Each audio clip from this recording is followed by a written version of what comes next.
Bonjour à toutes et à tous. Merci de nous retrouver pour ce dernier échange, ce dernier entretien avec Sophia Chikirou. Bonsoir Sophia Chikirou, Bonsoir. donc candidate insoumise pour la ville de Paris. Et j'ai le plaisir d'avoir Dofla à mes côtés également, Salut, qui est enchanté. en stream, en live, donc comme on dit en bon français. Et vous allez pouvoir évidemment poser vos questions, soit par la chaîne dédiée de Sophia Chikirou, soit évidemment Ma chaîne par Twitch. ta chaîne Twitch. C'est mon premier duo ce soir, les amis. Bienvenue à vous. Je suis avec mon camarade Mourad et je suis content d'avoir Sophia Chikirou pour la deuxième fois. C'est vrai. Et on attend vos questions sur le chat. J'ai toujours sorti ma cravate, couleur différente. Mmh. On est prêt. Alors, je ne veux pas faire mon malin, mais enfin, moi, ça fait la troisième fois avec Sophia Chikirou. Non. Si. Ah, le flex. Alors, Sophia, la dernière fois qu'on s'est vu, on avait évoqué la question du débat. C'est d'ailleurs la raison, puisqu'il n'y avait pas eu de débat démocratiquement parlant sur BFM TV. Alors, a priori, à la demande de Rachida Dati. Donc, on avait organisé notre propre débat avec la participation des autres candidats. Puis là, ça a eu lieu sur BFM TV. Alors, évidemment, ça va être l'une des principales analyses que je vais vous demander, sachant que après ce débat, que j'ai regardé évidemment avec attention, vous avez quand même Yves Tréhard, le très réactionnaire Yves Tréhard du Figaro, qui a dit que c'était vous qui vous en étiez sorti le mieux. Je rappelle, Yves Tréhard, quand même, c'est celui qui sort des avions ou descend des bus ou se jette à l'eau des bateaux quand il voit une femme voilée. Bon, pour donner un peu le niveau et le degré de réaction de ce garçon. Lui-même a reconnu que vous aviez remporté, pardon de le dire comme ça, vous aviez remporté la timbale et c'est vous, en gros, qui aviez sorti votre épingle du jeu. Qu'est-ce que vous en pensez de cette quasi-unanimité, parce que j'ai écouté d'autres analystes qui disent tous que finalement, c'est vous qui avez tiré votre épingle du jeu. Moi, je suis très satisfaite dans la mesure où, quand on participe à ce genre de débat, Mhm. on n'y va pas en son nom propre, on y va pour représenter plein de monde derrière. Quand je dis plein de monde, c'est aussi bien ses colistiers, c'est les autres candidats, le mouvement Mhm. et les électeurs finalement. Donc la pression est assez forte quand on va participer à ce Oui. type de débat. Donc je préfère être dans ma situation à l'issue de ce débat que dans celle d'Emmanuel Grégoire. Ça, c'est certain. Mais qu'est-ce qui s'est passé? Ça a été quoi le moment de bascule pour qu'ils acceptent finalement ce fameux débat? Ah, mais c'est toute une histoire, hein, On vous le écoute. débat et la façon dont ça s'est passé, parce que c'est une anomalie démocratique Mhm. qui fait que on a un service public de l'audiovisuel qui devrait être celui qui organise les débats euh, télévisés ou radiophonés, pour parler un peu radiophonique, si vous voulez, sur la vie politique. Ça justifierait parfaitement de financer un service public de l'audiovisuel, mais ils sont incapables de le faire. Mhm. La télévision française et la radio française publique ne sont pas capables d'organiser ce genre de débat. Alors, il y a bien France 3 Île-de-France qui en a fait un Mhm. avant le premier tour, mais pas pour le deuxième tour. Mhm. Il y a bien des France 3 régions qui organisent des débats, mais c'est pour y avoir participé dans des conditions matérielles pauvres. C'est-à-dire que les propres chaînes, Mhm. alors ils ont beaucoup d'argent, mettent peu d'argent dans les débats. Voilà, pour eux, on ne finance quasiment pas. Mhm. C'est pas normal. Moi, vraiment, j'insiste là-dessus. C'est un des enseignements de la façon dont ces élections municipales se sont passées et ont été montrées aux gens pour leur permettre de se faire une idée, n'est pas normal. Et je mets en cause, là, ce soir, la façon dont l'audiovisuel public gère ce qui devrait être une de ses missions, fondamentale d'ailleurs, de faire vivre la démocratie et le débat démocratique. Dès lors Mhm. que l'audiovisuel public n'est pas capable de le faire. Vraiment. Pour des raisons qui sont très diverses. C'est pas un manque de moyens financiers. Ils ont l'argent pour le faire. Donc c'est un manque de moyens politiques, voire comment dire, De volonté.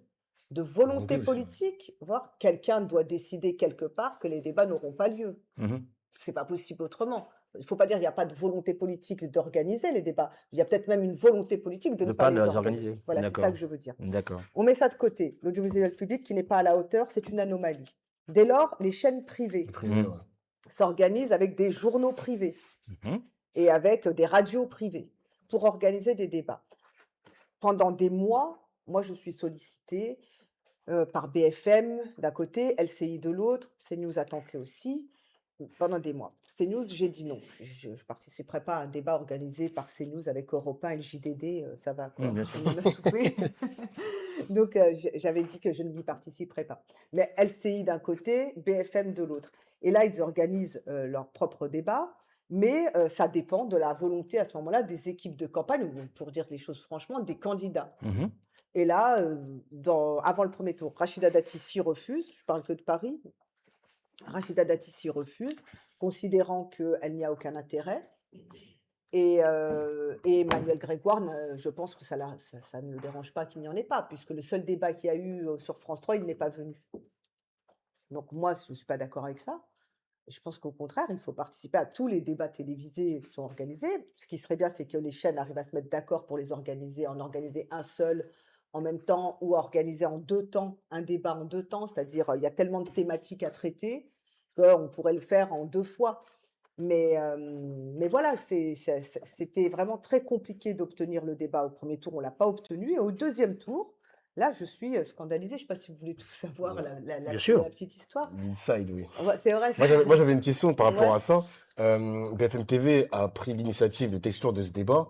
Comment ça s'est passé le moment où tu as vu cette news et le moment ensuite tu as réussi à venir dans ce débat-là? Ah bah, Ils t'ont appelé? Comment ça s'est c'était une passé? journée spéciale parce Oui. que j'avais un souci dans ma famille. J'avais mon papa malade l'après-midi du mardi et donc j'étais déconnectée. Je Mmh. n'étais pas sur mon téléphone, pas sur les réseaux sociaux, rien. Je faisais autre chose. Et donc j'avais une réunion publique à la Bellevilloise le soir. En fait, Mhm. c'était une réunion de mobilisation où moi, je pensais, j'avais pris une petite salle à 300, 400 places. Je pensais avoir les militants de Paris pour qu'on reparte bien sur le terrain, etc. Mmh. Et puis de faire l'analyse politique, tu sais, c'est très important. Bien Nous, on a sûr. des militants avec qui on fait comme de l'analyse politique aussi. Et puis là, j'arrive mardi soir à la Bellevilloise et on a pris la grande salle et on a un monde fou. Donc je me dis, bon, c'est plus une réunion publique, c'est un meeting. Je dis ça quand ça démarre. Et donc, c'est à ce moment-là, même pas tout de suite, mais il se passe un peu de temps. Et là, j'ai Manu Bompard, j'ai toujours pas regardé mon téléphone. Et j'ai Manu Bompard qui arrive et qui me dit, t'as vu, on a réagi pour l'annulation du débat. Je dis, quoi, le débat est annulé? Il me dit, bah non, t'es pas invité. Je dis, quoi, je suis pas invité? Il me dit, bah non, c'est bien là le problème, il y a que Dati et Grégoire qui sont Mmh. invités à ce débat, tu n'es pas invité. Bah, j'encaisse, hein, dans un premier temps et je lui dis: «Qu'est-ce que vous avez fait?» Et Manu me montre, ce qu'ils ont fait. Je dis: «Bon, ils ont fait ce qu'il faut, comme quoi on n'a vraiment pas besoin de se concerter, Oui, ils ont à fait la des tweets, France on a vu. insoumise», ils savaient tout de suite ce qu'il fallait faire parce qu'ils avaient parfaitement compris sans même me parler, ou Mmh. échanger avec moi, ce que ça représentait d'être exclu, d'un débat de deuxième tour alors qu'on est au deuxième tour. Oui, parce que toi, tu savais que le débat il allait avoir lieu, tu savais que tu allais être forcément invité vu que tu étais qualifié, et là, coup de théâtre, t'apprends que Voilà, tu es 24 pas. heures avant le C'est débat, fou quand j'apprends même. que je suis, désinvitée en réalité et puis, ça se passe pas si bien que ça les échanges avec BFM, même si on peut réécrire l'histoire après, mais pourquoi pas? Mais en fait, ils sont pas très sympathiques en fait, «Vous n'êtes pas invité, point final» et donc on lance, un peu tout cela et puis il se passe un truc assez spontané sur les réseaux sociaux. À la fois, nous, on a mis la machine, insoumise en route, mais Mmh. il se trouve que le tweet de Jean-Luc Mélenchon, je crois qu'il fait des dizaines de milliers de likes et là, ça fait réagir, un peu le monde médiatique. Vous nous rappelez le contenu de ce mail? De ce tweet, pardon? Bah, il dénonce, mon éviction Oui. du débat. Je crois qu'après je me rappelle plus du Non, non, pas les détail. termes exacts, mais enfin, Ouais, ouais. c'était pour dire en gros que si ça se passe comme ça, Ah les bah, les insoumis réagiraient. oui, tout à Oui, fait. Mmh. d'ailleurs, il avait rajouté que ne venez plus sur les C'est plateaux de ça, télé. Oui. c'est Voilà, ça. c'était ça, C'était ouais. cette réaction-là, Et ça, ouais. c'est alors là aussi, pareil, solidarité Ouais. de toute l'équipe, de tous les porte-parole insoumis, qui appellent pour annuler leur C'est ça, leur venue. participation, à BFM. Bon bref et donc en réalité, il y a une mobilisation populaire sur les réseaux sociaux qui s'exprime. Ça impacte un peu aussi, le monde journalistique. Alors c'est là que c'est très drôle parce que des journalistes comme Quotidien, vous savez, Quotidien, ils me détestent, mais ils me détestent littéralement et alors eux, ils tweetent, les journalistes de Quotidien, pour dire, «Il y a rien de scandaleux, c'est tout à fait normal que seuls les 2 premiers candidats soient dans le débat». Et puis il y a Jean-Michel Apathy qui me déteste aussi, il dit: «Bah, je vois pas ce qu'il y a d'étonnant, c'est normal» et cetera. Et puis il y en a plein d'autres qui, au contraire, trouvent ça anormal et qui disent: «Bah non, c'est pas ça le principe de la démocratie Bien où il y a sûr. un débat, il y a 3 candidats, c'est pas une chaîne de télé privée et avec un journal privé, et une radio privée de choisir, qui, débat, dans cette élection et puis, de décider d'une certaine façon déjà à l'avance du résultat de l'élection». Il faut pas accepter ça, hein. Il faut D'ailleurs, pas même, accepter de se laisser imposer comme ça le résultat final de l'élection, parce qu'à la fin, on vote plus jamais pour ses idées. On Mmh. finit par ne voter que par des petits calculs. C'est ce qui les intéresse, parce que c'est eux qui tiennent les calculs, vu que c'est eux qui tiennent les instituts de sondage. mais même l'Arcom aussi avait répondu et ils ont L'ARC, estimé que c'est incroyable. le libre choix Mais de la l'ARCOM, ça fait chaîne. très longtemps que l'ARCOM dysfonctionne. Ouais. Comment pensez-vous que possible qu'il y ait une chaîne comme CNews, Mmh. qu'il y ait des propos et des fake news tenus sur toutes les chaînes? La dernière en date, c'est quand même une journaliste de BFM qui, face à Bagayoko, lui reprend une fake news Ah oui, totale Apolline d'extrême de Malherbe, droite oui. et lui pose la question, vous avez dit ceci, cela, Mais ça, la C'est ville pas des la ville des Noirs, rois, mais la ouais, ville des ouais, noirs. mais ça s'est passé en une journée. Il y a eu la fake news le matin et on apprend que t'étais pas invité ouais. mais BFM TV, waouh, tout ça c'était en une journée, hein. Ouais, Ouais, c'est mais pour Et le. ça, qu'est-ce j'étais que je choqué. crois, moi, je crois que le problème, c'est pas juste d'avoir des gens qui ont une ligne éditoriale ou qui sont, je pense qu'il y a, enfin, je veux dire, ou qui ne nous aiment pas pour des idées parce qu'on ne Mmh. partage pas leurs idées ou qui ne partagent pas les nôtres. Le problème, c'est qu'on a maintenant des gens qui, dans les médias, ont perdu l'habitude de travailler Mmh. et de vérifier ils sont tellement téléguidés par le buzz, la recherche de l'audimat, du bruit, de la petite phrase qui va buzzer, qui fait qu'ils parleront d'eux. Pourquoi? Parce qu'il y a une compétition très, très, très sévère dans les médias entre les animateurs. Moi, je dis Mmh. même plus journalistes pour certains d'entre eux, parce que vous savez, Oui, bien sûr. quand votre job consiste finalement à très peu travailler derrière et à reprendre uniquement la surface des choses, ça n'a plus aucun sens. Mmh. Et donc, je pense qu'ils sont tellement obnubilés par cette idée d'aller chercher ce qui va les valoriser eux, finalement, faire parler d'eux, de leur émission, de leur personnalité, y compris pour pouvoir maintenir leur place sur une chaîne. Mm, mm. Parce qu'il Mmh. ne faut pas oublier qu'il y a ce qu'ils appellent, comme dans le football, là, le Le mercato. Oui, mercato, oui. de la Ouais. rentrée. Mmh. Voilà, et maintenant, c'est plus à la rentrée. Mmh. Vous les avez Oui, remarqué? bien sûr. Maintenant, les journalistes se barrent d'une chaîne à l'autre On en pleine continue. saison, on Mmh. va dire. Ah, C'est ok, comme si un joueur ok. de foot quittait son club en pleine En pleine saison Bien pour sûr. saison. rejoindre l'équipe adverse. Ok. Mmh. Mmh. C'est ce qui est en train de se passer dans le monde de ces animateurs télévisés. Et c'est Interchangeable. comme, bah, ils sont à la fois interchangeables, mais c'est incroyable. Quand vous passez de CNews à une chaîne publique, France Info, ce qui a été le d'accord, cas ça 4 a été fois le cette cas, année. Mmh. ouais. Quand vous passez, incroyable, la ligne éditoriale de CNews et la ligne éditoriale de France Info. Alors, moi, je dis franchement, si vous passez de CNews à France Info TV, c'est que, pas que vous n'êtes plus d'extrême droite ou que vous n'êtes plus sur une ligne éditoriale d'extrême droite, c'est que c'est France Info TV qui est en train de s'extrême De droitiser. courir derrière Et c'est BFM ce et qu'on, CNews, voilà. très clairement. Qu'est-ce que vous avez eu après, on va peut-être voir s'il y a des questions hein, Sur le chat, bien sûr. sur le chat. Je voudrais juste te poser une question un peu globale. Quelle a été, donc Yves Tréhard compris, quels ont été les retours que vous avez eus au cours de ces 48 dernières heures après ce débat? Bah, moi, j'ai eu des retours très sympathiques. C'est vrai? Ah oui, les gens sont très, très gentils. Alors moi, j'ai C'est vu aussi, hein. incroyable Ah, j'ai les kiffé aussi. encouragements qui m'apportent, les témoignages. Beaucoup, beaucoup de gens qui me disent que j'ai dit ce qu'ils voulaient dire. D'accord. M'ont dit, alors, ils m'ont dit, vous avez dit ce qu'on veut leur dire. Mhm. Et moi, je leur dis souvent, tu vois, pour moi, il n'y avait rien de nouveau à dire ce que je disais, puisque ce sont des choses que je dis à l'Assemblée avec mon franc-parler. Ça me vaut parfois d'être pas très apprécié, mais peu importe. Mais j'ai toujours dit ce que j'avais à dire. Et là, les gens ont trouvé que, voilà, elle leur a dit ce qu'on voulait dire à la droite et aux macronistes, ce qu'on voulait dire aux socialistes. Les gens étaient contents pour cela. Ensuite, je crois que j'ai eu beaucoup de retours aussi de gens qui me disent, bah, vous avez quelque chose à proposer. Alors ça, c'est ma plus grande réussite finalement de toute cette campagne électorale parce que nous, on a consacré énormément de temps au programme. On était très fiers de notre programme, hein. Je l'ai toujours avec moi parce que je trouve que c'est un travail d'abord fait par, faut imaginer combien de personnes Une ont équipe, bien contribué sûr. à ce Mhm. travail-là. Et une équipe nombreuse, tu vois, des gens qui Mhm. ont passé beaucoup d'heures, beaucoup de temps. Et j'ai passé beaucoup de temps à faire des auditions, à rencontrer des collectifs, des associations pour défendre le programme, défendre les idées. Et à chaque fois que les médias parlent de nous, ils ne parlent pas du programme. Mhm. Ça ne les intéresse absolument pas, le programme. Si les gens devaient s'informer sur les programmes en fonction de la radio ou de la télévision, ils ne sauraient rien des programmes, quasiment rien. Tout Mmh. est caricaturé et tout. J'exagère un tout petit peu parce que honnêtement, sur cette campagne, par exemple, le journal Le Parisien, je leur accorde vraiment cela parce qu'ils ont fait un travail rigoureux et chaque semaine, ils le faisaient. Mmh. Voire plusieurs fois par semaine, ils nous demandaient, de leur résumer en quelques lignes, notre programme sur la propreté, sur la mobilité, sur l'écologie. Ils l'ont fait, le journal Le Parisien l'a fait.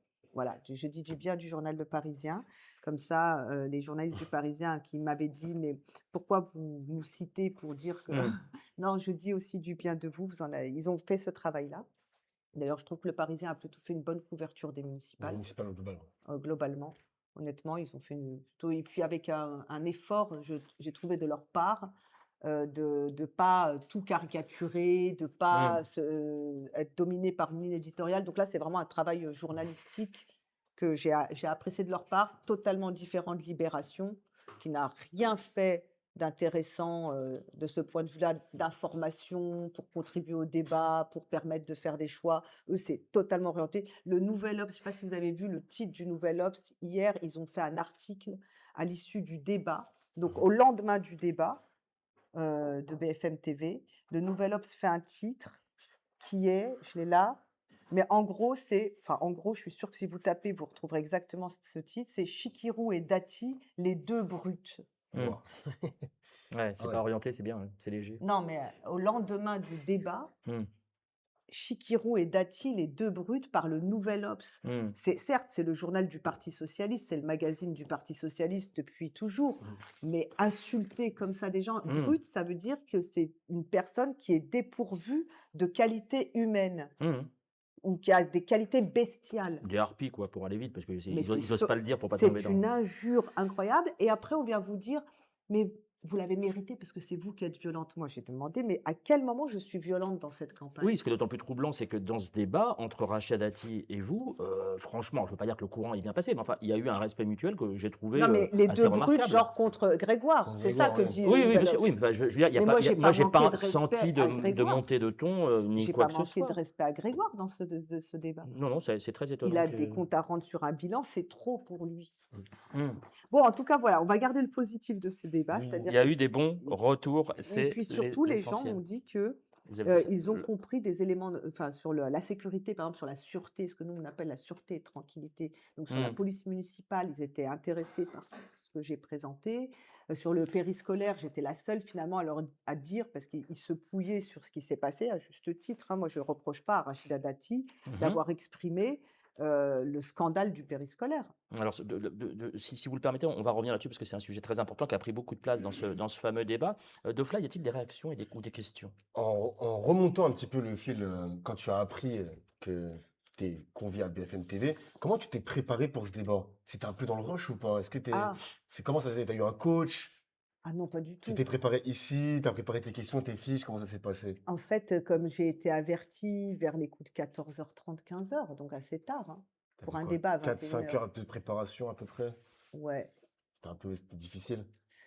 Je sais pas, difficile. Honnêtement, du coup, ça j'ai pas eu beaucoup de préparation. Mmh. Voilà. La vérité, c'est que, j'ai pas eu le temps de faire de la préparation parce que pour, une émission à 21h, il faut que je sois à BFM à 20h. Mmh. Pour être à BFM à 20h, il faut que je parte à 19h, 19h15. Oui, le temps du maquillage et de Mmh. la Voilà. préparation. Donc, il me restait 4-5 heures et je vous dis tout, mais j'ai eu besoin de faire une sieste, donc j'ai dormi. Ah oui? Quand j'ai appris, après j'ai dormi. Donc j'ai fait une sieste et à mon réveil, je me suis mise à travailler un peu sur, je savais que j'avais une introduction à faire et une conclusion à faire. Donc, j'ai travaillé mon introduction et ma conclusion Mmh. et le reste, c'était, l'équipe, qui est derrière, là, une partie d'entre eux est derrière. On salue. Et ouais et l'équipe m'a préparé ce qu'on appelle des fiches Mmh. et sur chaque fiche, en fait, tu as, donc pendant que moi je faisais la sieste pour récupérer des forces, donc ils ont préparé, des fiches qu'on avait déjà, mais ils les ont résumées sur une page, Mmh. écrit en 15 times 15 parce que je vois pas clair, je veux pas mettre de lunettes Ouais. et donc écrit en gros et ils me donnent des éléments de rappel, Oui, bien de sûr. choses que je connais Programmatique. Mmh. déjà. parce que comme j'ai fait 6 mois de campagne, j'ai beaucoup présenté mon programme et puis que j'ai beaucoup travaillé sur le programme aussi, hein. Du coup, je connais déjà, donc ils me mettent juste des éléments de rappel de programme. Le travail que je leur avais demandé spécifiquement, parce que je savais 2 choses. Je savais que euh, Emmanuel Grégoire allait m'attaquer. Mhm. Je savais que s'il était pris en difficulté, il chercherait à me dire que je suis agressive, que je suis dure, que je l'ai injurié. Et je me suis dit, s'il me dit ça, moi, je vais lui demander de me citer une seule phrase que je lui ai dite, Mhm. qui le vise, lui. Parce que moi, tout ce que j'ai dit le concernant, c'est son bilan Oui, voilà, tu as et tout sa bilan. responsabilité dans C'est le ça. scandale du périscolaire, mais je ne l'ai jamais attaqué personnellement, Emmanuel Grégoire. Donc je savais qu'il n'aurait pas de quoi dire que je l'ai attaqué personnellement. Et la deuxième, donc là, j'ai demandé à l'équipe de me préparer ce que lui avait dit me concernant. Et lui a été beaucoup plus agressif. Par exemple, dans le Nouvel Obs, chez ses amis, là, il avait dit une fois que j'étais une opportuniste. Il m'avait traité des qualificatifs dégradants pour la personne. Oui. Mhm. Pas, il aurait pu attaquer ma politique, mon programme, dire elle ne peut pas dire qu'elle va faire la cantine gratuite. Il aurait pu dire ça, il aurait pu dire je ne suis pas d'accord avec elle pour mettre 5 millions dans les conseils de quartier en plus, je ne suis pas Mhm. d'accord pour faire ceci ou cela. Mais lui, non, il m'avait attaqué, visé personnellement. Donc j'avais toutes les citations de ses attaques personnelles. J'aurais pu, à un moment donné, je lui dis dans le débat, je lui dis, je peux en dire d'autres, et encore, je me suis gardée de côté les plus méchantes, quoi. Mhm. J'ai pris celle qui faisait rire, là, sur le Mhm. string rose, parce que quand même, pour vous dire à quel point il est Oui, sectaire. ils vont chercher loin. Mais Donc, oui, pardon. ça c'est... Pardon. Non, ça rejoint le procès en illégitimité dont on parlait la semaine dernière, Voilà, à savoir qu'ils ne veulent pas vous voir là, à cet endroit-là, à c'est cette ça. place-là. Et je rappelle, je reviens juste en arrière un court instant, cher Dofla, je rappelle quand même que vous aviez jusqu'au dernier moment, hein, c'était mardi à 18 h, je crois, le dépôt des candidatures et des listes, Ouais. vous aviez jusqu'au dernier moment tendu la main à Mm. Emmanuel Grégoire pour une fusion, alors soit technique, soit, Non, j'imagine, je lui ai technique. proposé une fusion technique. J'ai envoyé des émissaires, Mhm. j'ai envoyé des gens de mon équipe parler avec des gens de son équipe. J'ai tout tenté. J'ai relancé un tweet pour dire allez, pour faire passer le message. J'ai fait passer le message via des gens dans les équipes. Et, et sa décision a été annoncée en tout début d'après-midi. Mais Mhm. c'était incroyable. C'est par téléphone? Et alors, oui, il m'a appelé. Ah, vous l'avez eu personnellement aussi. Ok, Non, parce qu'il ne voulait pas m'appeler. Il ne d'accord. voulait pas Il m'appeler. voulait pas quoi? Il voulait pas s'abaisser à vous appeler? Comment vous traduisez ça?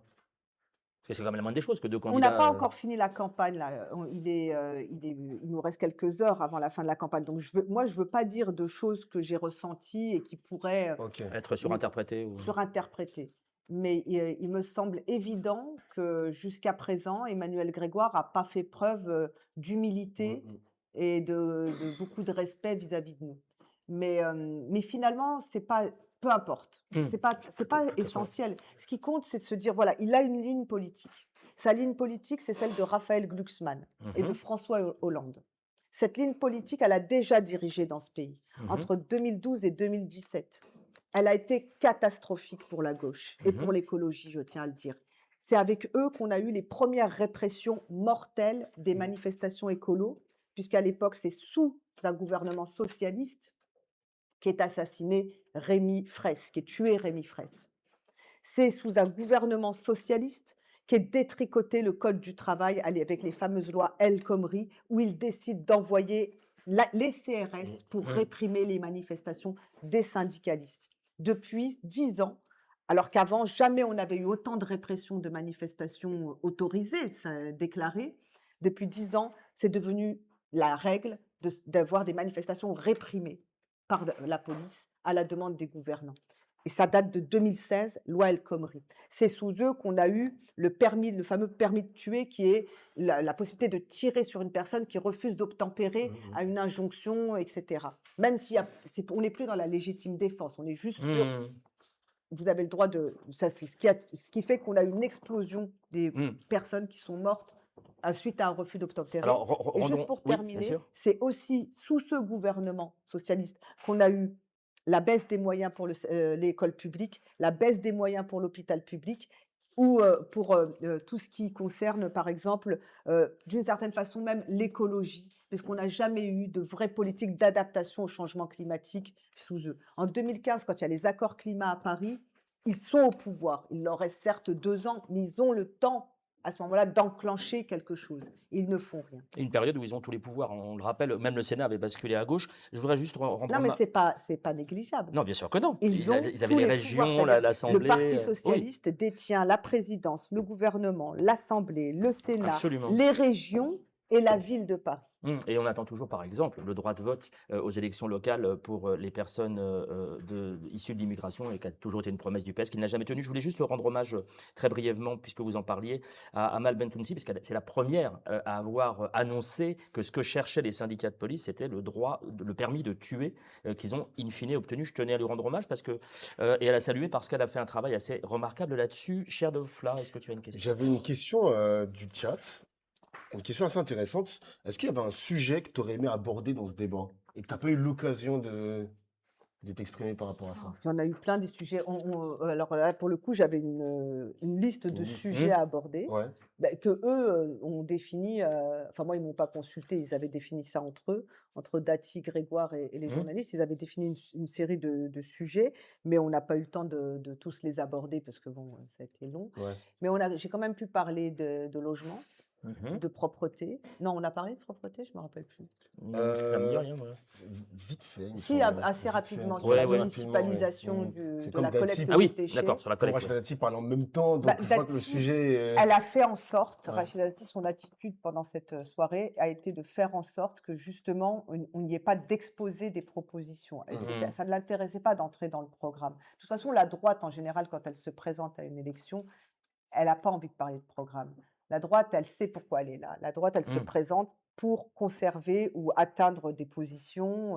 Ou récupérer la Et ville, en de toute l'occurrence. façon, comme ils disent, ils sont pro-business. Tout ce qui compte, c'est satisfaire le Mhm. grand patronat. Par exemple, quand Rachida Dati dit qu'elle veut privatiser toute la propreté à Paris, la collecte de la propreté, il faut savoir que nous, à Paris, le MEDEF Paris, le numéro 2, un des vice-présidents du MEDEF Paris, c'est un représentant de Derichebourg. Mhm.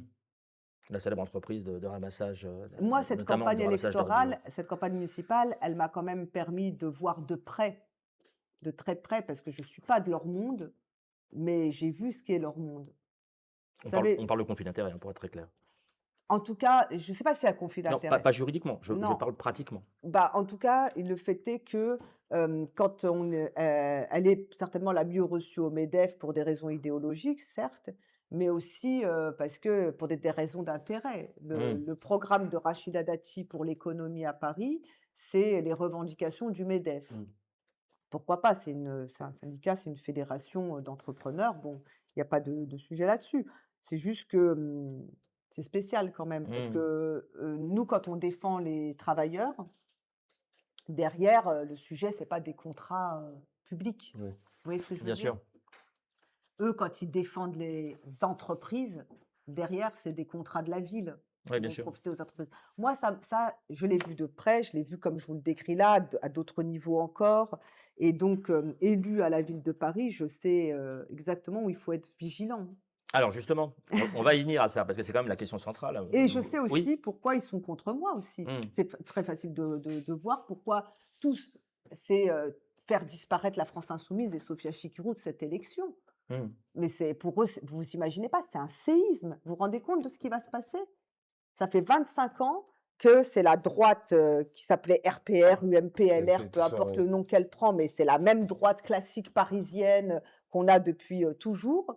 Et les socialistes qui sont arrivés au pouvoir depuis 2001, depuis 25 ans, et qui co-gèrent la ville d'une certaine façon. Je dis co-gèrent parce qu'il y a des arrondissements de droite, des arrondissements de gauche, et qu'ils trouvent beaucoup, beaucoup de compromis.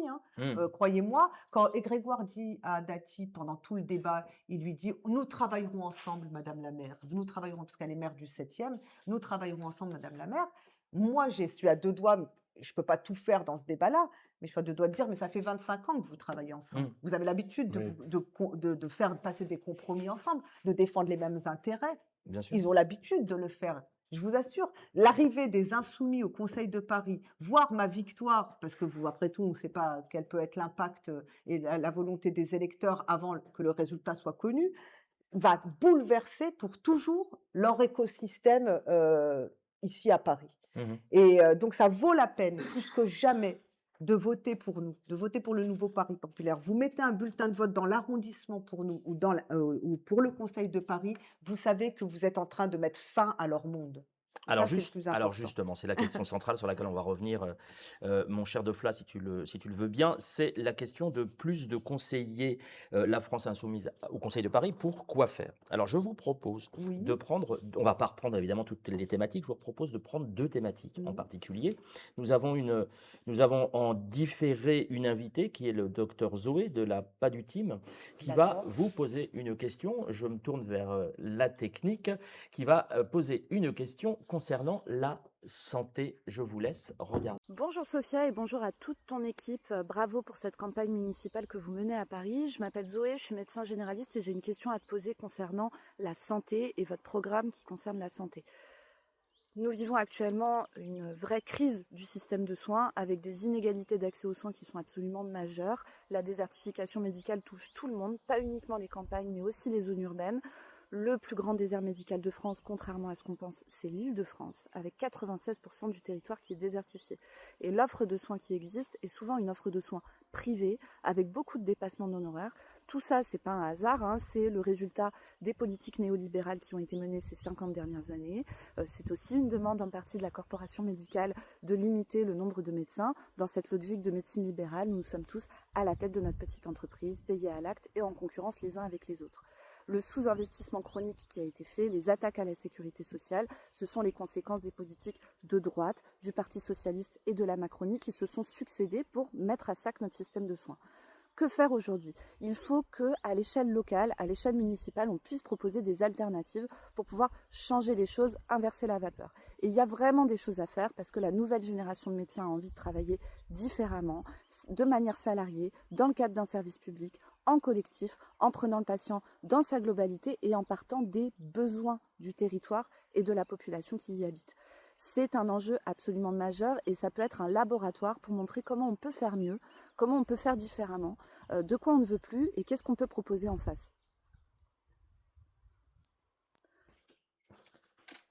Pour ces raisons, je serais très curieuse. Bonjour Sophia et bonjour à toute ton équipe. Pour montrer qu'une vraie alternative est possible, je vous souhaite beaucoup de force pour ce second tour car il est absolument central qu'on puisse montrer qu'une alternative de gauche radicale qui ne transige pas est possible. On peut faire mieux, on peut faire autrement.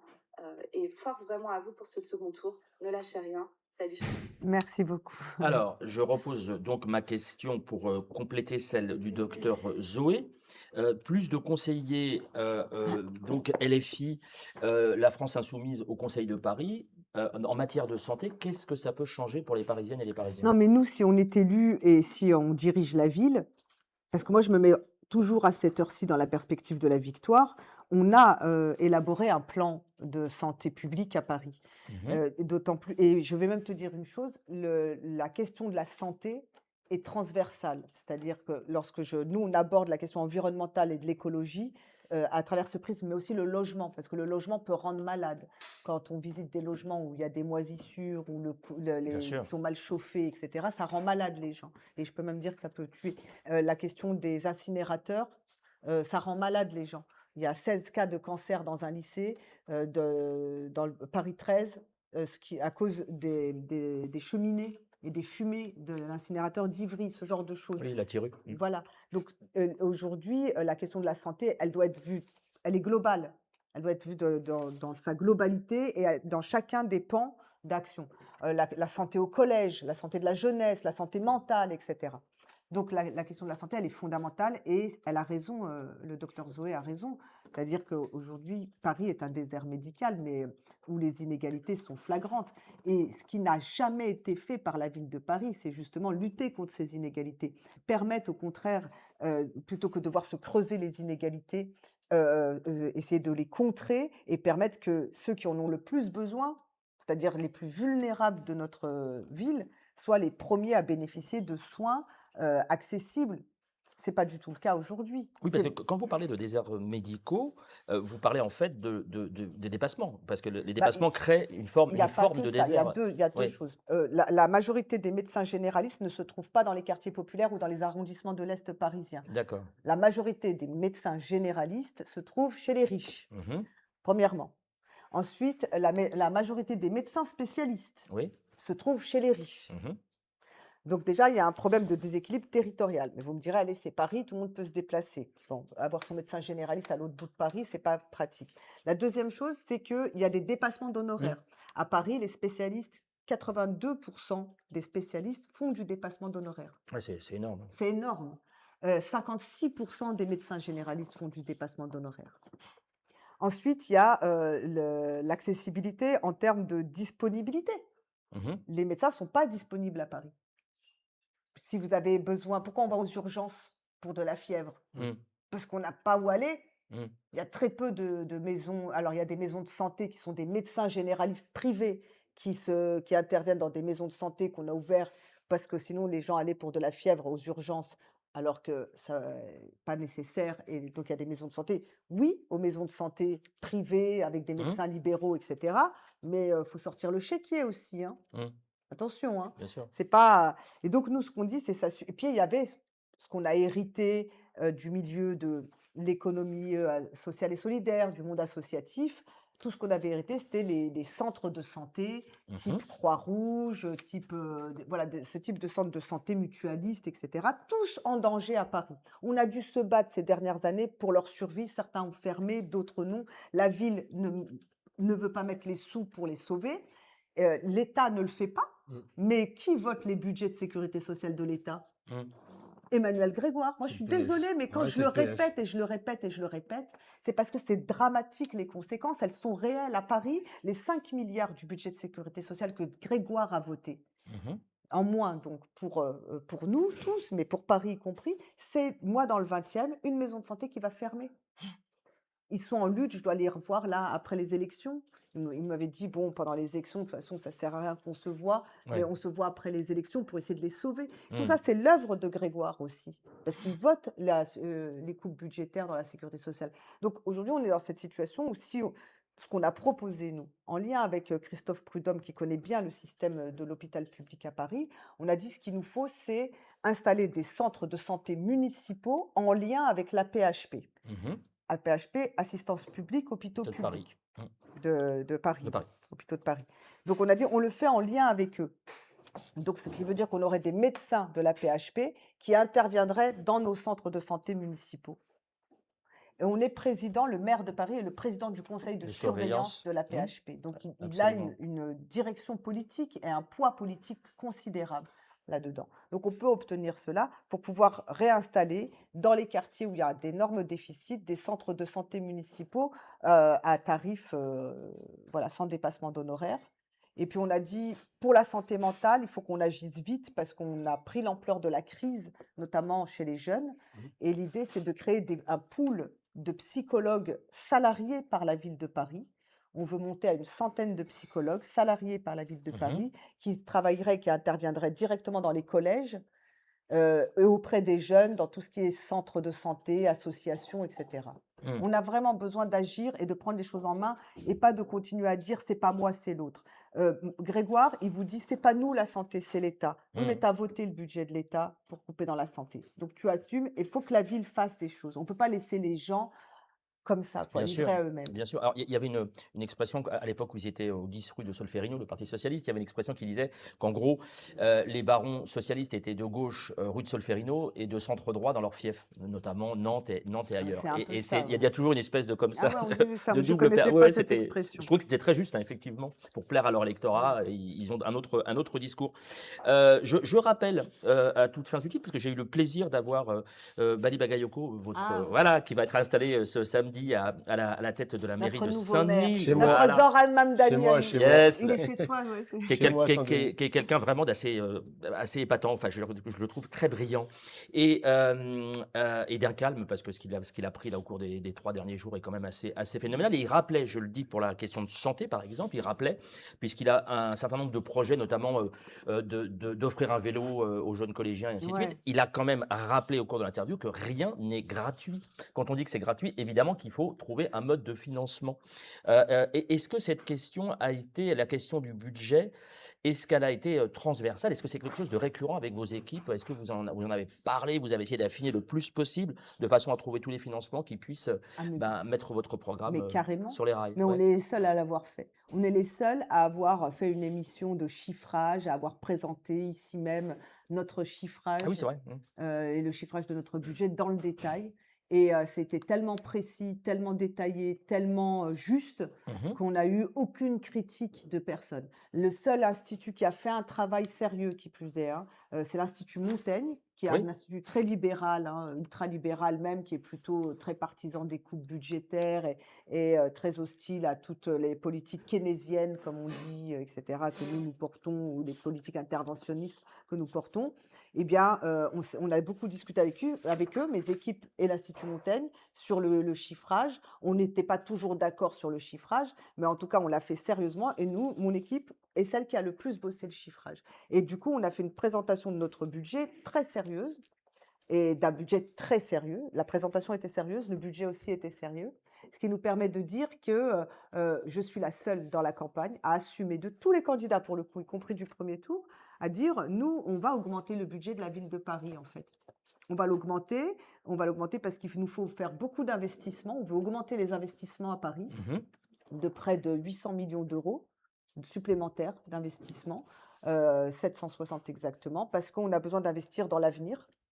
On a besoin d'investir dans l'adaptation au changement climatique. On a besoin de faire de la rénovation thermique. On a besoin de remettre en état les logements publics. On Je a crois que besoin c'est d'adapter les écoles. je crois que c'est 200 millions par an pour l'écologie. Ouais, 200 millions par mais an. C'est sur tout le mandat ou c'est oui, c'est par an? surtout le mandat. Tout le mandat. Ok, Voilà. d'accord. Ok. Et donc, on a parlé de faire tout cela pour investir dans l'avenir. Et puis, chaque année, c'est 240 millions d'euros de budget de fonctionnement supplémentaire pour mieux payer nos agents, pour recruter de nouveaux agents. Tu vois, dans le périscolaire, il faut 2000 nouveaux agents dans le périscolaire. Alors, j'allais y venir. Justement, tout à l'heure, on l'a évoqué. Oui, je voudrais juste terminer Justement, oui, sur... Ouais, ça a d'accord. été ça a pris une grande place dans le débat. On va prendre justement l'exemple du périscolaire et des agents du périscolaire. Comment ça se traduit? Alors, je vous relaisse la parole. Comment ça se traduit dans le cadre du périscolaire, l'amélioration Mais des conditions et de travail et d'encadrement des enfants, de nos enfants? bah, j'ai expliqué dans le débat sur BFM TV si le périscolaire est à reprendre de A à Z. Mais en réalité, il n'y a pas que le périscolaire, il y a toute l'éducation communale qu'il faut reprendre de A à Z, c'est-à-dire périscolaire, extrascolaire, toutes les interventions autour des enfants, y compris par exemple des maisons des jeunes et de la culture qu'il faut créer. Enfin, vraiment refondre complètement notre vision de l'éducation communale et de l'intervention de la commune dans l'éducation des enfants, des élèves de l'école primaire, enfin maternelle, primaire Mhm. et collège, puisque Paris étant un Ah département, oui. nous avons la responsabilité des collèges. Et donc, à partir de là, nous, on a dit, pour tout faire tout ce qu'on veut faire, améliorer les conditions salariales, recruter, former, acheter du matériel, etc., pour tout cela, on en a pour 19 millions d'euros par an. Sur un budget de la ville de Ce qui est Paris, pas grand-chose, c'est effectivement. rien du tout. Mm. Enfin, pardon, bien sûr, 19 millions d'euros, c'est beaucoup d'argent, mais je dis c'est rien du tout ramené au budget de 10 10 milliards, milliards, oui. de Mm. près de 10 milliards, pas tout à fait 10 milliards, mais de plus de 9 milliards et 300 millions de la ville de Paris. Et on parle des enfants, de la sécurité, Et notamment on des parle enfants. des enfants, mais surtout on parle une des compétences essentielles de la ville de Paris. C'est-à-dire que le premier responsable, c'est la ville de Paris. Mhm. C'est pas la région Île-de-France, c'est pas l'État, c'est la ville de Paris qui est. Donc nous, on dit, voilà, c'est ce que je leur disais. Je leur dis, moi, c'est 19 millions que je mets sur la table. Et vous, quand vous parlez du périscolaire et d'améliorer et de protéger les enfants et d'améliorer les conditions de travail des agents, animateurs et de tous les autres agents qui interviennent autour des enfants, parce qu'il n'y a pas que des animateurs, il y a aussi par exemple les gens qui travaillent dans les bibliothèques, il y a vraiment beaucoup de monde qui intervient autour de la vie et de l'éducation des enfants.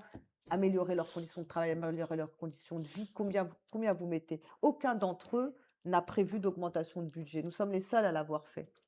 Et on l'a fait pour la question des enfants, mais on l'a fait aussi pour la question de l'environnement, on l'a fait pour la question du logement, la Mhm. question sociale. Comment on lutte contre la pauvreté? Comment on lutte contre le sans-abrisme si on ne met pas les moyens de le faire dedans? Et donc pour nous, en face de toutes les dépenses qu'on a prévues, mais qui ne sont pas si insurmontables que ça, on a prévu une hausse des impôts locaux, notamment d'un impôt local qui s'appelle la taxe foncière, que Mhm. les propriétaires payent. Et à Paris, il y a plus de la moitié des propriétaires sont ce qu'on appelle des multipropriétaires. Mhm. C'est-à-dire des gens qui possèdent non pas 2 appartements, ni 3, ni 4, mais 5 appartements minimum. D'accord? Mhm. C'est ça un multipropriétaire. Et donc ceux-là sont les principaux concernés pour contribuer à l'effort global, parce qu'ils sont aussi les principaux responsables souvent de la La spéculation spéculation immobilière dans immobilière, oui. notre ville, Eh oui. parce il y a près de 300 000 logements vacants à Paris. Oui, bien sûr. Hein. Donc, bref, c'est Et toute le une problème du logique qui Airbnb se dont on tient. avait parlé la Voilà, semaine c'est toute dernière. une logique, hein, Mm. tout se tient. Et l'idée, c'est de dire, on augmente de 2,5 points la taxe foncière. Je prends tout le temps cet exemple parce qu'il est vrai et qu'on l'a bien regardé. On a une personne qu'on connaît qui a un appartement de 130 mètres carrés dans le 11e,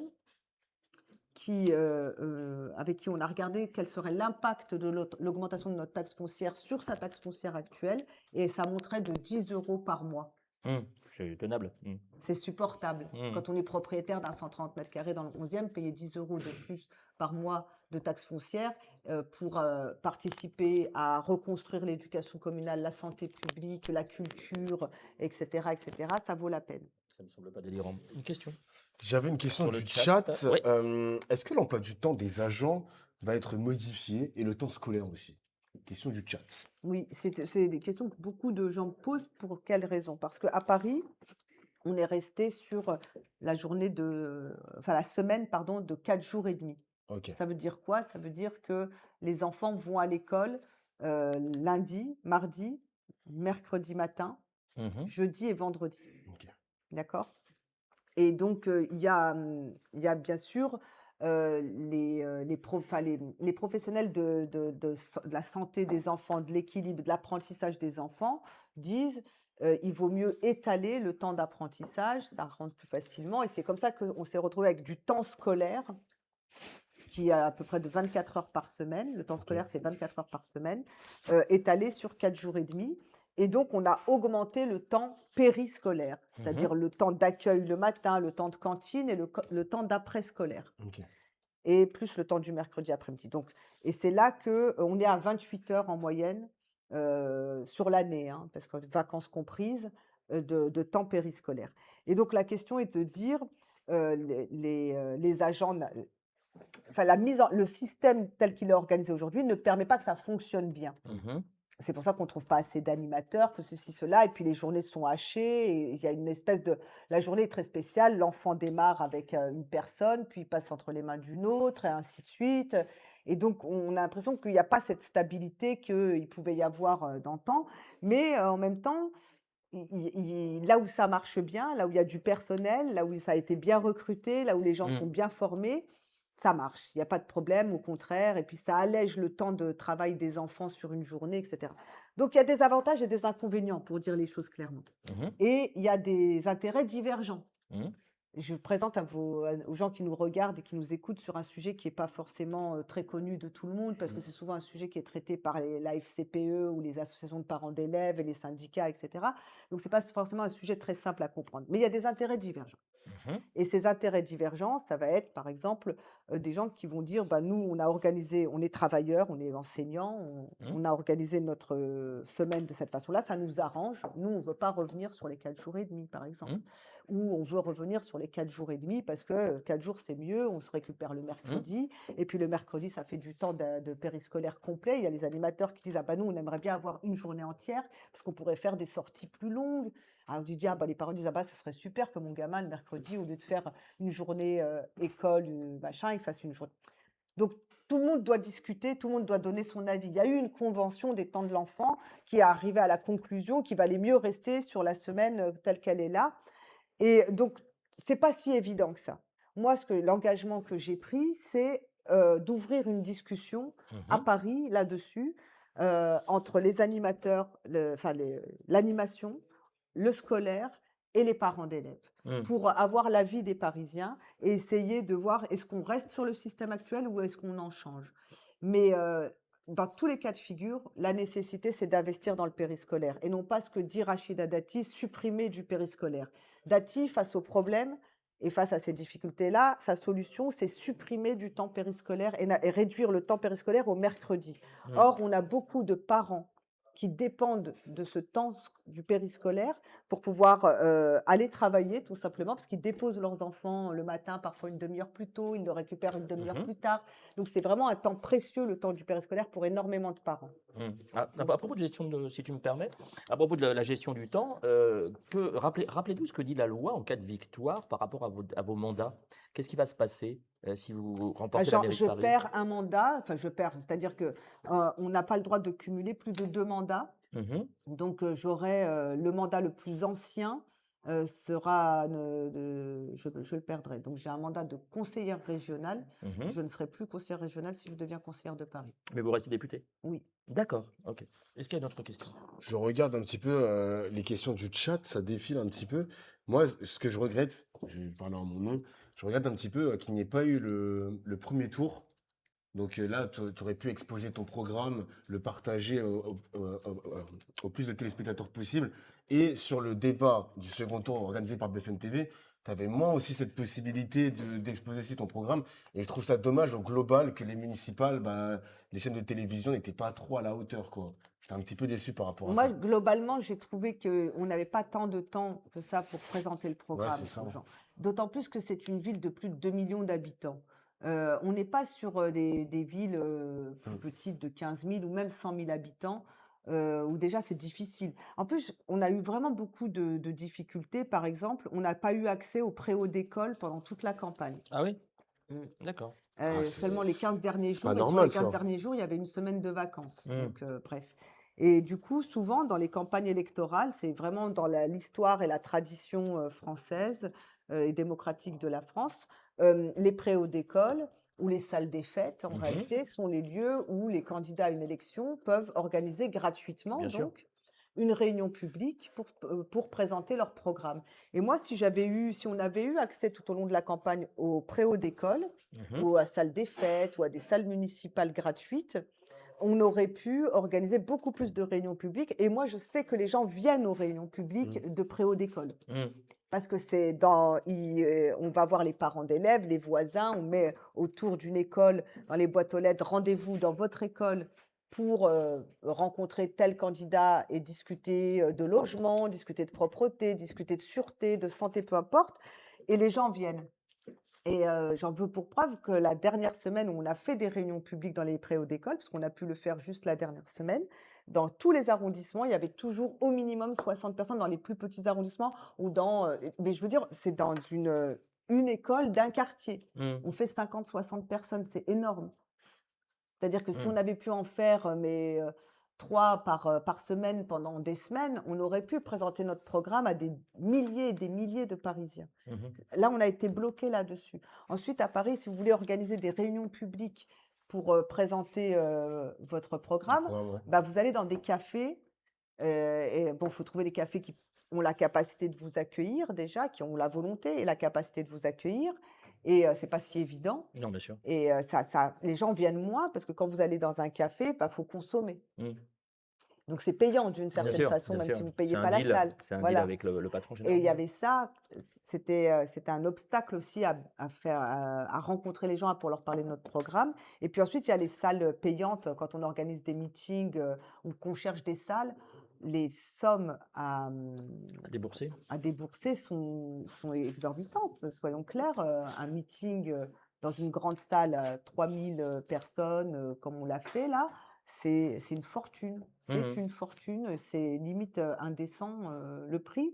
Et on ne trouve pas de salle à moins de 7 000, 8 000 euros. Alors j'ai réussi à faire sur la culture, dans un théâtre dans le 14e ou le 13e, je ne sais plus exactement, on a réussi à faire une réunion Mhm. de 200 places, 250 places, pour une somme quand même très importante. Voilà, on ne descend jamais en dessous des 10 000 euros. Oui, ce qui démocratiquement pose un Bah, léger, bien un sûr léger que c'est un problème. problème, parce que vous verrez à la fin la dépense d'une campagne comme la nôtre à laquelle les banques ne prêtent pas. Hmm. Oui, non, Et la on- dépense d'une campagne comme celle de Dati ou Grégoire, vous verrez le oui, différentiel. c'est sans commune Bah oui. mesure. Je ne sais pas si on avait abordé la fois dernière. J'aimerais avoir un mot, et puis je te relaisse, cher Defla, la Il n'y a parole, pas bien de évidemment, et souci. à nos amis. Euh, Paris, ville ouverte sur le monde, ville solidaire. Qu'est-ce que vous feriez de Paris par rapport à ce qu'elle est aujourd'hui? Qu'est-ce que vous feriez de Paris au niveau international? Mais je changerai absolument tout. Ah, Ah mais ouais. complètement, il faut arrêter. Elle n'a rien fait à Hidalgo et ils n'en feront rien si c'est eux, hein. Ni l'un ni l'autre. Ils n'en feront rien. Ils ne sont pas capables de voir Paris dans le monde. Ils ne sont pas capables d'avoir une vision de Paris. Moi, je l'ai dit clairement, Paris, pour nous, c'est une ville internationaliste. Ça Mhm. veut dire quoi, internationaliste? Ça ne veut pas dire genre je brille et je fais de l'attractivité. Une ville internationaliste, c'est une ville qui est engagée dans le monde. Et nous prenons parti. Notre parti à nous, Ville de Paris, c'est de renouer avec notre histoire au début du XXe siècle, où Paris avait été la ville qui avait institué des accords de paix, l'accord de paix mondial, et qui avait dit nous engageons pour la paix. Et la seule façon aujourd'hui de s'engager sérieusement pour la paix dans le monde, c'est de défendre le droit international au moment où il est le plus menacé, puisque vous savez bien que l'ONU est devenue la cible aussi bien des États-Unis que Bien d'Israël sûr. et d'autres qui bafouent le droit international. Je ne dis pas que ce sont les deux seuls pays à le bafouer, loin de là, hein. Mais en tout cas, ils en ont fait aujourd'hui quasiment une règle, parce que la dernière guerre déclenchée contre l'Iran, ils n'ont Mhm. même pas cherché à la justifier par des fioles, ou je ne sais pas quoi. D'anthrax. Voilà. Ouais. Donc, on est vraiment dans une situation où il faut que Paris réaffirme cette position et que Paris peut jouer un rôle diplomatique considérable. Il faut savoir que chaque chef d'État qui vient à Paris, invité par le président de la République, par exemple, et qui vient à Paris, passe par l'hôtel de Mm. ville et est reçu par le maire de Paris. Donc, ça signifie que vous avez un rôle diplomatique à jouer, pas juste un rôle de je prends la photo, je fais le beau Mm. sur la photo. On s'en fiche complètement de ce protocole dans l'absolu. Ce qui compte, c'est si je reçois les chefs d'État quand ils viennent à Paris, qu'est-ce que j'ai à leur dire Mm. en tant que maire de Paris? Moi, mes positions, elles sont clairement définies. On aura une politique volontariste. On s'engage pour soutenir l'ONU et un certain nombre d'agences de l'ONU. J'en cite quelques-unes, mais le Haut Commissariat aux réfugiés, puisque nous-mêmes, nous sommes impliqués par la question des réfugiés et des exilés à Paris. Et dans le monde, moi, je ne suis pas indifférente à ce qui se passe en Méditerranée. Mm. Je soutiendrai, par exemple, l'ONG SOS SOS Med. Méditerranée, Mm. bien sûr. Mm. Il faut les soutenir. Mm. Et Paris doit contribuer, donc des subventions pour ce type d'ONG, Paris le fera. Financer des agences internationales, l'UNRWA. Je suis considérée par la survie de l'UNRWA. Mhm. Je ne suis pas d'accord pour que l'UNRWA disparaisse. C'est, pour ceux qui ne le savent pas, c'est l'agence qui s'occupe des réfugiés palestiniens. Palestiniens auprès de l'ONU Depuis, et qui sont accusés d'antisémitisme, enfin même plus Mais que ça, de on terrorisme, sait bien que c'est faux. On d'antisémitisme et de sait bien que c'est terrorisme. faux. Ils Ouais. existent depuis 1949. Ils s'occupent de tous les camps de réfugiés palestiniens qui se trouvent en Syrie, au Liban ou sur les frontières et qui ont été créés par la colonisation. Donc c'est indispensable de soutenir Mm. l'UNRWA. L'UNRWA fait de la scolarisation. L'UNRWA, ils font de la médecine. Ils font de la formation. Mhm. L'UNRWA, quand je suis allée les voir à New York, ils m'ont dit, mais notre disparition, c'est priver des millions de personnes de tout accès à l'éducation, à la santé, à la formation, au travail. C'est une folie. Donc, il faut que Paris s'engage là-dessus. Donc, nous, on a dit, on fera un budget de 35 millions d'euros par an à nos relations diplomatiques, au soutien qu'on apportera au niveau international, mais tout est lié à Paris et à la France, parce que notre ville, c'est une ville et une terre d'immigration, d'exilés, de réfugiés, et on est liés, qu'on le veuille ou non, on doit intervenir. Et puis c'est ce qui fait la grandeur de la France, et en tout cas la grandeur de Paris. On y contribuera en donnant à Paris cette dimension internationale. Une des mesures qu'on veut prendre d'entrée de jeu quand on arrive aux responsabilités, c'est de convoquer les villes pour s'engager en faveur du droit international et de la paix. Donc, ce n'est pas juste un engagement, je signe sur un papier, vive la paix, etc. Non, c'est comment des villes du Mhm. monde s'engagent de cette façon-là, comme nous, on va le faire, pour financer la paix et faire respecter le droit international. Très bien. Ça peut aller jusqu'au jumelage ou pas avec une ville palestinienne, par exemple? Paris est une ville qui ne se jumelle pas. D'accord. C'est, J'apprends quelque chose. alors il y en a qui Moi sont aussi. pas d'accord avec ça, mais c'est comme ça. Le seul jumelage qu'a Paris, dans le monde, c'est Rome. Ah ouais, je l'apprends également, je Ouais. ne savais pas. Et donc ce qu'il faut faire, c'est, non pas jumeler, mais on peut avoir des partenariats très serrés, on peut avoir des vraiment et puis symboliquement, on peut faire beaucoup de choses, Mhm. en termes symboliques. Bien sûr que, moi demain, maire de Paris, j'illumine la tour Eiffel aux couleurs du Liban et de la Palestine. Évidemment. Mmh. Évidemment, la communauté, ou les descendants ou les, héritiers de l'immigration, comme dit Bagayoko, venant du Liban, sont très nombreux à Paris. Mmh. Moi, j'ai des personnes que je connais d'origine libanaise ou, ayant la nationalité libanaise et française, sont traumatisées par ce qui se passe, par cette guerre. Enfin, on est en train d'assister à un nettoyage ethnique de quand on dit le sud Liban, on peut même aller enfin, c'est 1 million de personnes Ouais. déplacées. C'est quoi? Qu'est-ce qu'il faut de plus pour réagir à ce pays, bon sang? Donc vous ferez cesser le 2 poids 2 mesures, Mais oui, concernant mais la non, c'est la pas la possible. proximité Bien avec sûr qu'on illumine la tour certains Eiffel aux États. couleurs de l'Ukraine, parce que l'Ukraine est victime d'une invasion, mais la Palestine aussi, Mmh. le Liban aussi. Pourquoi on le ferait pas? Ça suffit de choquer les gens de cette façon-là. Mmh. On a besoin de justice. On a besoin de se dire, je vis dans une ville où le représentant de cette ville a le souci de la justice. Moi, j'ai le souci de la justice. J'en ai assez de voir que on est dans une ville ou dans un pays où c'est 2 poids 2 mesures à chaque fois. Qu'on se moque finalement du monde et c'est douloureux pour les gens parce que vous savez, l'impuissance face aux Oui, injustices, bien sûr, elle, ouais. elle mine un peu le moral. Ah bah même beaucoup, je vous invite à aller voir, si vous ne l'avez pas déjà vu, les excuses feintes de Christian Estrosi à Nice à propos des fameux drapeaux Ah oui, israéliens en disant qu'il avait potentiellement choqué une partie de la population. Il le fait quelques jours avant Ah, j'ai vu avant le ça. second tour. non, En C'est ce assez. moment-là, ça c'est de l'électoralisme Ah pur. mais complètement, oui, c'est Voilà, c'est tout. la gamelle. L'heure Ah tourne, mes oui, bah, chers je me rends amis. pas compte, je suis une bavarde. On va pas tarder à à approcher de la conclure. conclusion Oui. que va faire évidemment la candidate Sophia Chikirou en s'adressant aux Parisiennes et aux Parisiens. Simplement, je voudrais, pour pas qu'il y ait de frustration, je voudrais vraiment qu'on voit s'il y a d'autres questions de nos amis en ligne, s'il te plaît. Il y a une question qui m'intéresse aussi, parce que moi, j'utilise la voiture. Ça se passe comment les 50 km/h à Paris? Dans le périph'? Il me semble que c'est Anne Hidalgo qui a décidé de Ouais. faire passer le périph' à Moi, je crois qu'on 50. peut pas. D'abord, la plupart du temps, le périph', il roule même pas à 50. Ça dépend D'accord? des heures. Ça dépend. Voilà. C'est la bonne réponse. C'est la bonne remarque. Ouais. Ça dépend des heures. Donc, il faut être raisonnable sur ça. À quoi bon bloquer à 50 quand ça roule? Ah, Si une ça heure du roule, si matin, c'est ça fluide, pique, hein. voilà, on est Ça d'accord. pique. Donc, quand c'est fluide, que ça roule, laissons rouler.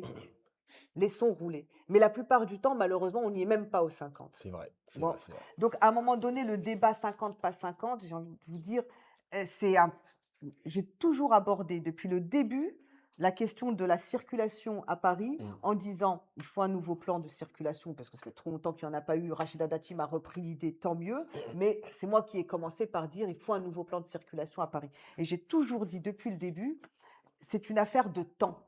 C'est pas une affaire de vitesse, c'est pas une Mmh. affaire de sens des voies. Oui, oui. C'est une affaire de temps. Comment on partage le temps de circulation? Donc, la nuit, pourquoi bloquer à 50 si c'est fluide? Mmh. Autant aller à 70. Et par contre, le matin, pourquoi laisser des livraisons se faire ou du ramassage, de la collecte de déchets se faire aux heures de pointe? Mmh. À l'heure où tout le monde va au travail, eh bien, c'est peut-être les heures où on dit pas de livraison entre, je ne sais pas quels sont les horaires adéquats, il faudrait les voir en fonction des quartiers, mais en Mmh. général, c'est entre 8 et 9h30. 1 heure, oui. On Mm. peut dire entre 7h45 ou 7h50 et 9h20, boum, pas de livraison et pas de collecte de déchets à ce moment-là.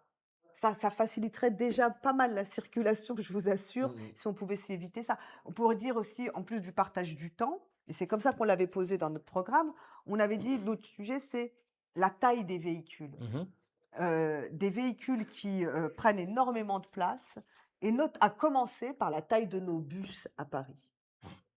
On a des bus vides Mhm. qui circulent la majeure partie de la journée à Paris. Pourquoi avoir autant de bus vides?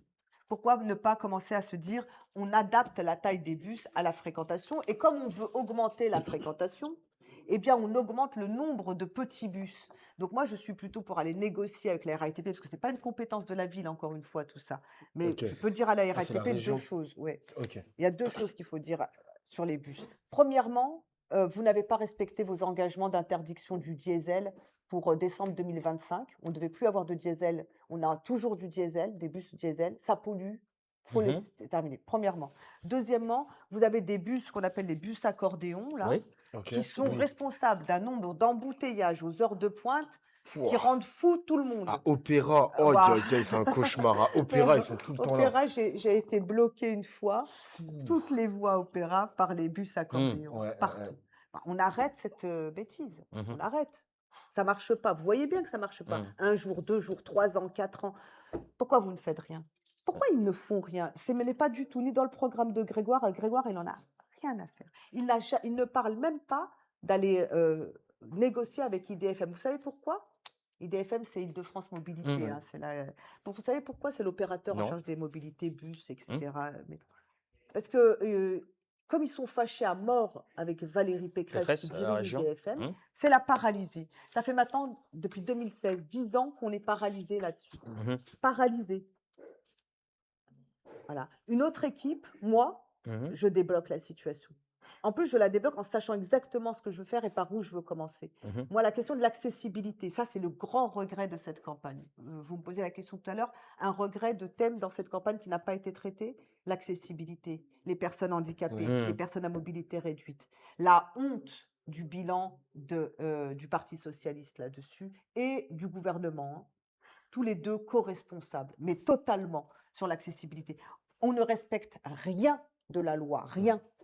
On est hors des clous. La- Et la- ça fait 25 ans qu'ils ont promis, rappelez-vous, c'était il y a 25 ans, le grand plan de l'accessibilité Ouais. pour la Qui a France. conduit à la loi de 2005, c'est ça, Ouais, c'est sur ça. l'accessibilité pour les bâtiments Voilà. publics, ainsi de suite. Rien n'a été fait à Paris. Rien de chez rien. Mhm. C'est une honte. Les bailleurs sociaux ne fournissent pas de logements adaptés. J'étais encore hier dans le 14e. Il y a une vidéo qu'on a mise sur YouTube, si vous voulez voir cette vidéo, avec des gens qui montent 4 étages à pied Mhm. alors qu'ils sont opérés du cœur et qui demandent à avoir un logement au rez-de-chaussée, à Ouais. des ascenseurs qui sont en panne, des gens qui sont restés 2 mois sans ascenseur bloqués Mhm. chez eux. C'est la honte des journalistes aussi. Hein. Les journalistes, ils ont pas fait un sujet sur la question du handicap. Hein. Non. C'est ouf. Les Hein. trottoirs qui ne C'est sont fou. pas adaptés à Paris, les Les métros qui ne sont métros pas aussi. adaptés à Ouais. Ah, les Paris. métros, c'est Dans le C'est un chat, c'est scandale un... folie. absolu. Ouais, c'est une C'est un folie scandale pure et absolu. simple. Eh bien, nous sommes les seuls à avoir mis Mhm. dans notre budget 90 millions d'un côté pour le fonctionnement et 90 millions d'investissements par an pour en finir avec la question de l'accessibilité à Paris, c'est-à-dire en finir de quelle façon? En mettant les moyens pour résoudre tous les Mhm. problèmes qui rendent les logements inaccessibles, le transport inaccessible, etc., etc. Je- On est les seuls à avoir dit on augmente le budget de la ville de Paris parce que nous, ce qu'on veut, c'est que entre 2026 et 2032, quand on terminera notre mandat, on pourra dire bilan sur l'accessibilité, mission accomplie, parce qu'on aura mis l'argent dedans. Alors, j'avais justement une toute dernière question sur le. Alors, ça peut paraître anecdotique, mais vous allez comprendre le lien. Est-ce que vous avez fait une campagne avec un bilan écologique satisfaisant? Est-ce que vous avez pris ça en compte, le bilan, c'est-à-dire les voitures, tout ce qui peut être polluant et ainsi de Ah oui, suite? oui, oui, mais de toute façon, j'avais pas le choix, hein, tu sais. Je vais vous faire rire, mais quand on n'a pas d'argent, Mhm. on prend le métro et on marche. C'est ce que vous avez fait, c'est ce que les équipes ont fait pendant toute la campagne, Et oui, quasiment. évidemment. C'est vrai? Ouais, ouais. D'accord, non, parce qu'il y a On a des. pris aussi le taxi parce que des fois on a des déplacements Oui, bien sûr. compliqués, etc. Oui. Vous savez bien que Paris, c'est pas toujours. Des fois on a du matériel à déplacer avec nous. Mais l'essentiel de notre campagne, c'était. Moi, c'est- je fais pas de vélo. Je Mhm. fais partie des gens qui ont peur. Alors, tu sais faire du vélo ou pas? Je sais en faire, mais j'ai Dans peur. Paris. Ok, je C'est comprends. dans Paris, c'est ça que. Ah, j'ai peur. Je comprends. Ouais, je moi comprends. aussi, je crois J'ai que je peur prendrai de pas ce mourir risque-là. comme ça. Je me dis toujours, je voudrais pas mourir bêtement. Mmh. Et pour moi, mourir d'un accident de vélo dans Paris, c'est mourir bêtement. Repoussons le Voilà, le ne me mauvais dites œil. pas de vélo parce que Euh, mais parce que et la question de la sécurité est un des énormes freins à la pratique du vélo à Paris. mmh. Si on sécurise pas les pistes cyclables, si on sécurise pas les 200 carrefours qui sont accidentogènes, où il y a eu des morts, même pendant la campagne, là, il y a une jeune femme qui est morte de cette façon-là, dans un endroit où il y a toujours des accidents et on le sait. Donc, à un moment donné, il y a aussi la responsabilité des pouvoirs publics dans les accidents Mmh. qui devraient être mise en cause. On devrait plus souvent attaquer les responsables politiques de leurs décisions et de pour leur inaction. Mmh. En bref, en une phrase, pour ou contre le retour des trottinettes ou pas? En Euh, vrai. mon, Moi, j'ai adoré le Covid. Ouais. Pas le Covid, la maladie, Non, bah bien évidemment. sûr. La période de Mmh. confinement, parce que je me déplaçais beaucoup en trottinette sans Ok. danger. Mais la trottinette, aujourd'hui, elle pose les mêmes problèmes que tous les Deux roues. véhicules Mmh. motorisés. Ouais. Pour les... C'est la question de la limitation de vitesse, de la protection des gens qui pratiquent, enfin, Ouais, et des euh, piétons, et des piétons. accessoirement. Ouais. Voilà, mais parce que nos pistes sont pas adaptées. La Mmh. question est donc de savoir, on a du vélo électrique, on a de la Mhm. trottinette électrique, comment on sécurise tout cet espace-là? C'est pas que la trottinette n'est pas bien en soi, elle est bien en soi. Mmh. Mais le problème, c'est comment on fait La pratique. Pour en l'adapter pratique, etc. à la ville. Mmh. Il y a eu beaucoup d'accidents de trottinette, hein. Désolé le chat, il n'y aura pas de trottinette, les gars. Je suis Non, non, désolé. non, la trottinette publique, le problème, il y avait aussi beaucoup d'incivilité, une pollution Oui. terrible qui a été créée par ça. Le canal Saint-Martin avait Ouais. un nombre de Il trottinettes au regorgeait fond. de... Ah, c'était Mmh. pas. C'est... Donc on a un problème à ce Oui, j'avais niveau-là. vu ça. Bah Ah, oui, j'avais parce vu Ouais, ça, là, que c'est le vrai. problème, c'est que balancer les trottinettes électriques dans l'eau, dans la Seine ou dans le canal Saint-Martin, c'est balancer du lithium oui, avec ça, des ça a des batteries. conséquences évidemment Donc, écologiques c'est un terribles. petit problème. Après, il y a beaucoup de gens qui pratiquent la trottinette privée, en fait, qui ont une trottinette personnelle, Oui, je veux oui. dire. Et donc, ils font peut-être plus attention que quand c'est public. Il Mmh. n'y a pas de solution miracle là-dessus sur la trottinette publique. On verra ça au cas par cas.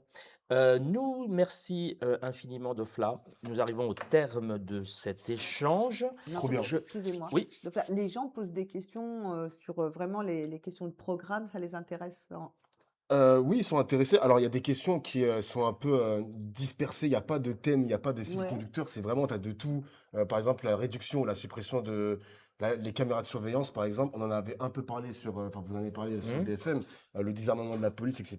Donc, il y a vraiment tous les abstentionnistes aussi, comment les convaincre. Tout est mélangé. Et Les du coup, j'ai. abstentionnistes, c'est un vrai problème, hein. Ouais. Mmh. Tout à l'heure, j'ai vu un jeune ça y est, il a 18 ans, il est en âge de De voter. voter, ouais. Et il m'a dit très sérieusement, non, je vote pas. Et il m'a dit, j'ai pas voté au premier tour, je vote pas. Alors qu'il aurait pu faire Mmh. donc son premier vote au premier tour. Et en discutant avec lui, je me suis aperçue qu'il ne sait pas comment ça se passe. Mmh.